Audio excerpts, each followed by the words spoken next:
Imagine this, you're finally sitting down and you're getting that thing done that you've been pushing off. You've been saying someday, one day, you're finally getting it done and it feels good. And I'm gonna help you do just that. I've got 6 easy ways for you to trick your brain into craving hard things. You're gonna get everything done and more. And number 1 is to change your mindset. It all starts with reprogramming your brain because we are conditioned to think that we can't do hard things and that it takes so much effort. But listen, it's really so simple. You are just reprogramming those negative thoughts, those limiting beliefs, and telling yourself that you can do hard things. And it all starts with your self-image. All you got to do is think about the person you're trying to become.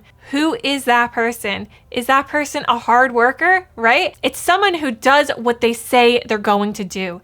They do it. Changing your self-image takes time though. You must be patient because it takes time to build that proof. And most importantly, you need to believe in yourself because no one else is going to believe in you. You need to believe in yourself. You want that love and support. You want people to believe in you. Trust me, I get it. I used to be all alone in my journey and I'm alone in this new journey. I have you guys supporting me, but there's friends and family that I want supporting me and they still don't. You need to understand that the people you want loving and supporting you are just never going to do it. So stop expecting them to do it and believe in yourself. Just keep going. And understand this too though. Even if you have not a single person believing in you, I believe in you. I know you can do it. Just do it, girl. Please stop pushing it off. Do that thing that you want to do. Do the hard work and get the life that you want. Because I'm no different than you. I put in the work and that's what happens. I get things done. I just keep going. You gotta believe in yourself. And number 2, we have environment. This can be your office, the places that you go to, the people that you talk to. Any type of environment that you're in needs to be lively and exciting in order for you to trick your brain into wanting to do it.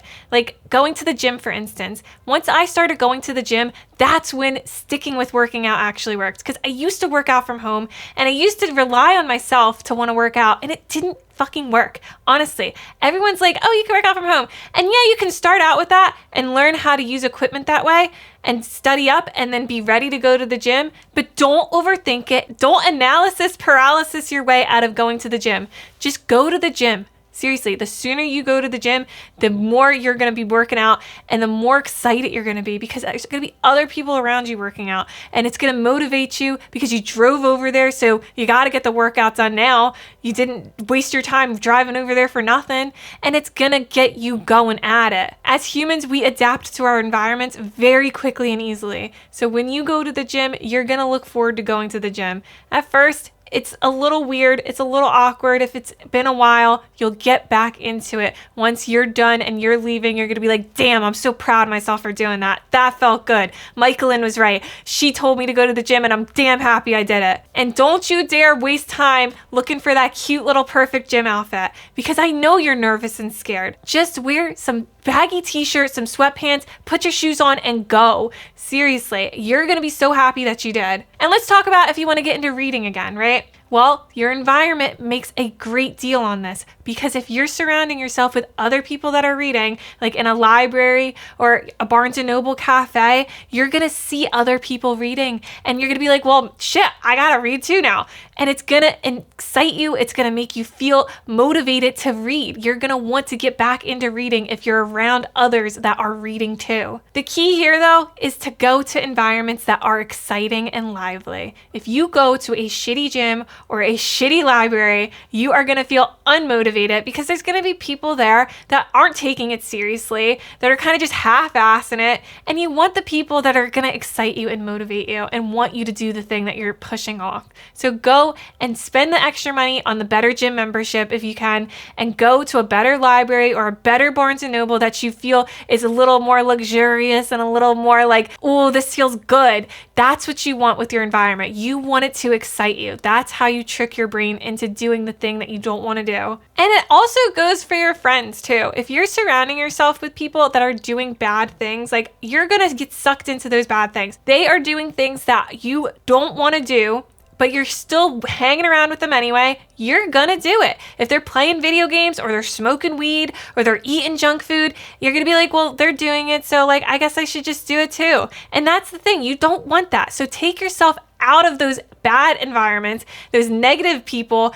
Get them out of your life, girl. Snip, snip. It is not worth it. Your social circle should inspire you. And if it doesn't, it's a cage. Get out. Stop. Escape that shit. I just want you to stop settling for less because I want you going after it. I want you getting everything and more out of this life. And in order for you to do that, you gotta take yourself seriously and walk away from these people. And I'll leave you with this affirmation. I highly encourage you to write this down and repeat it often. I care more about what I think of myself rather than what others might think of me. When you put yourself first, you're gonna get everything you want and more out of this life.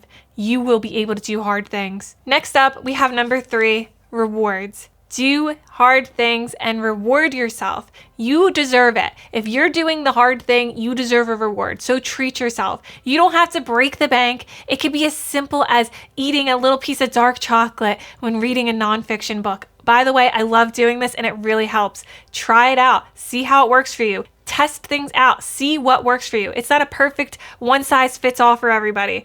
If there's a certain tea that you love to drink that tea when you're reading nonfiction.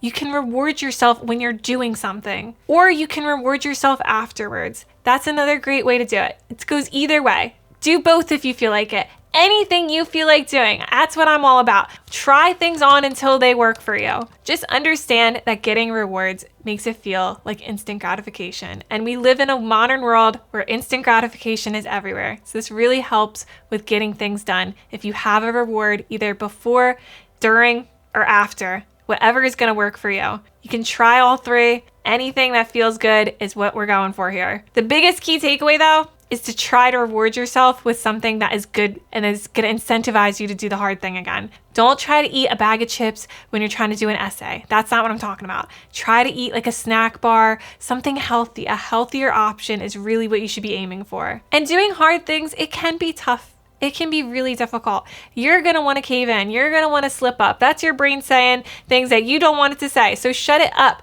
When it starts saying like, I don't want to do this, be like, yes, we do want to do this. We're going to do this. Speaking of instant gratification, number 4 is to slowly cut back on instant gratification. Because I know it's hard. They make these social media apps addictive for a reason. There's evil, greedy scientists that are making money off of us.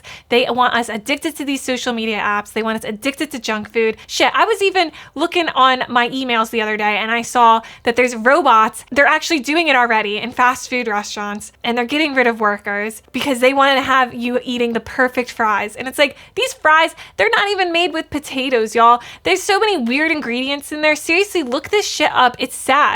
And they're making us even more addicted to this because they're going to have it more easily accessible. So the sooner you catch on to this and you can wake others up, it's going to be a good thing. There's still hope. That's what I'm trying to say here.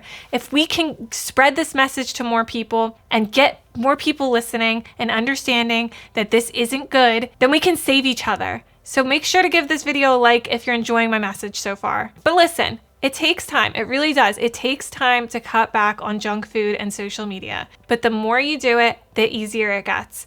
And listen, I wouldn't even be able to do these videos right now if it wasn't for these apps. I'm going to go over them with you really quick. It's ClearSpace for iPhone and it's OneSec for Android. And they kick you off these social media apps. So you don't have to decide when you want to get off because we all lack self-control. And you may think you don't. But let me tell you, we all do. And these apps really do help. So just take the time, take your life seriously, and just download these apps. But understand this, your brain needs time to adjust. If you expect yourself to be fine when you take these things away and you do it all at once, your brain is going to be like, what the fuck are you doing to me? You are making my life miserable and I'm not happy. And it's going to try to fight back. So what I highly recommend you do and to take seriously is to start off with either ClearSpace or OneSec and then gradually go to Freedom. Because if you try to take everything away, that's what I call cold turkey. And your brain is going to be so pissed off and it's going to be so mad at you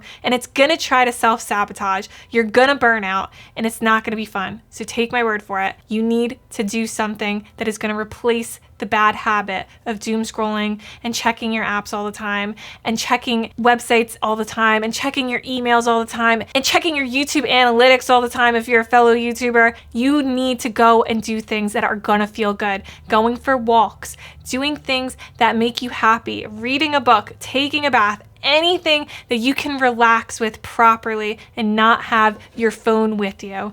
Actually, this is an iPod.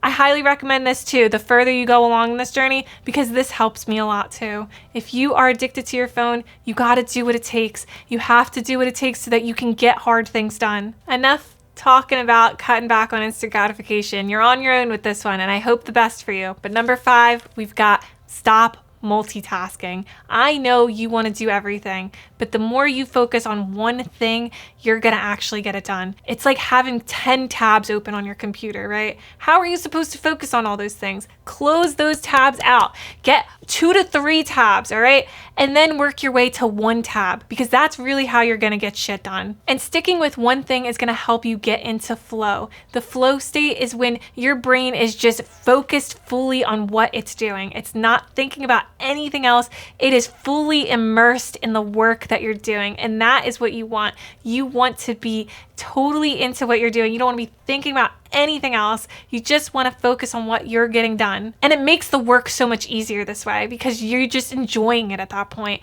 It doesn't feel difficult. It makes it easier. But it takes about 15 minutes to get into this flow state. So in order to do that, I highly recommend you set a timer. You can either do it on your phone or get a real timer. I recommend that more so you can have your phone out of the room with you. If your phone is with you, you are going to check it. It is just a distraction. So try to hide your phone from yourself. Have an accountability partner help you. This is the biggest takeaway from this video, honestly. Your phone is your biggest distraction, and you got to take me seriously and just get it away from you. And that's the other thing too. You'll think that you can multitask by checking your phone, texting somebody while you're working on an essay, or you're working on this big project. Anything you're working on needs to just be focused on. You got to keep telling yourself too, this is what I'm supposed to be doing. It's like doing the laundry while you're doing the dishes at the same time. It just doesn't work. And it makes it take so much longer. That's silly. Don't do that to yourself. And another good way to stop multitasking is to find the easiest thing for you to do and to just do it.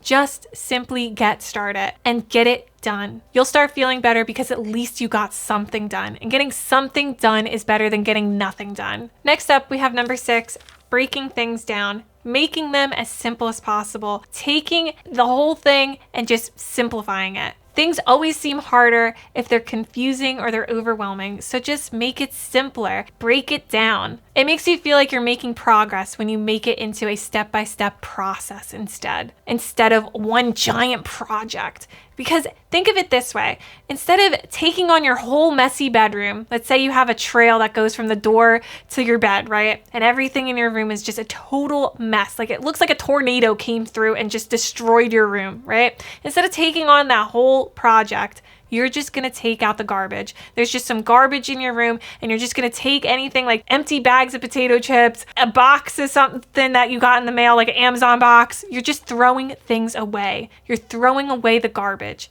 That's all I'm trying to say here. Take it easy on yourself and start small. When we take on too much at once, it's just so overwhelming and you're just gonna keep pushing it off. It'll get worse. Like my mom, she was a hoarder. She let it get so bad. And that's why I'm saying this. If she had just taken some things and did a little bit every day, she could have got rid of everything that she was hoarding herself with. Like I'm talking, there was so much stuff in her house. It was like to the ceiling. She could have been on that show Hoarders. It was so bad.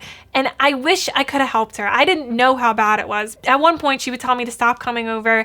And I was like, why, Mom? Like, what's going on? She kind of just brushed it off like it was nothing. She passed away. And honestly, it's a huge part of the reason I do what I do, because I know how bad it is.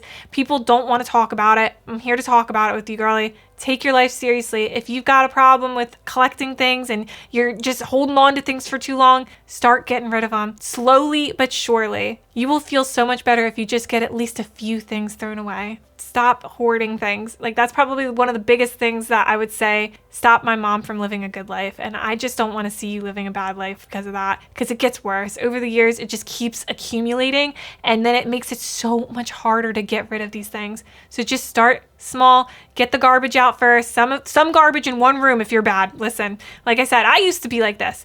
I used to have that trail from my bed to the door when I was a teenager, and it was tough growing up like that. When I tried getting rid of things, my mom would be like, why are you getting rid of that thing? Like, I gave you that when you were a little girl. And if you have parents like that, listen, just put things in bags and say, Mom, it's fine. I just put it away for safekeeping. I just need to clear up some space in my room. It's getting a little messy. Something as simple as that is going to go such a long way. And listen, you're a real one because you stuck around to the end. So I have a bestie bonus for you.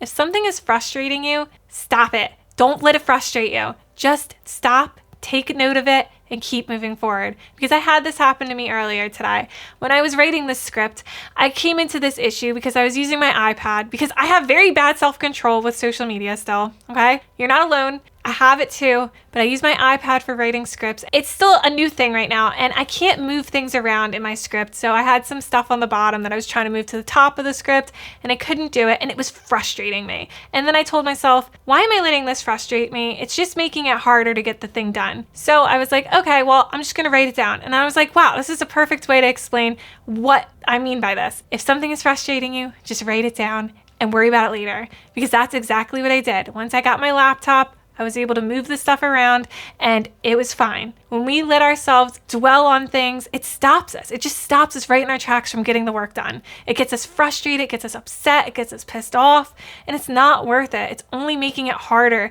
for you to get what you need to done. And that's honestly such a big thing. Anytime we feed into our emotions, it takes over, and that's not what you want. You want to have control over your emotions. If you feel that negative energy coming through, you notice it and you detach from it, and you just keep moving forward. You don't let it consume you. It's just a thought. It's just a thought for a moment in time, and you take it and you throw it away. Snip, snip with that shit. It doesn't belong here. And listen, if you want YouTube to recommend more of my videos to you, be sure to scroll down right now and tap on that subscribe button. I'll see you next time, bestie. Bye for now.